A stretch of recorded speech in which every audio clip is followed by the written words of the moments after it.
Tak, jumlah transaksi untuk pay later telah mencecah 7.1 bilion untuk separuh tahun kedua tahun lepas. Dan apa yang sangat merisaukan adalah pengguna-pengguna untuk kemudahan ini berumur antara 21 hingga 45 tahun dan gaji purata mereka adalah bawah RM5,000. Tetapi apabila kelayakan untuk menggunakan pay later telah dimudahkan, di mana kita tak payah tunjuk gaji slip kita, ini membolehkan pengguna yang tiada pendapatan tetap untuk menggunakan kemudahan ini. Dan apabila ini berlaku, cuba bayangkan apabila kita ambil loan pada masa sama kita tiada gaji tetap. So apa yang akan berlaku adalah kebarangkalian untuk bayar lambat sangat tinggi, di mana apabila kita tak ada cukup gaji untuk bayar loan tersebut, kita akan dikenakan denda lewat. Dan apabila ini berterusan, ini membolehkan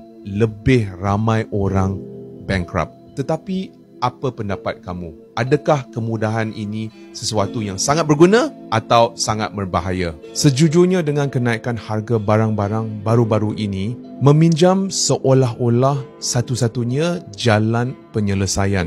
Dan saya benar-benar memahami perasaan itu. Namun saya yakin kalau kita ada ilmu untuk menguruskan wang dengan bijak, dengan perancangan yang teliti dan berdisiplin, kita boleh mengelakkan daripada terjerumus dalam masalah wang yang lebih serius. Dan jika kamu nak belajar sebersedikit tentang bagaimana untuk menguruskan wang atau bagaimana untuk mengupgradekan bulan Ramadan anda, sila klik di link kat bio saya.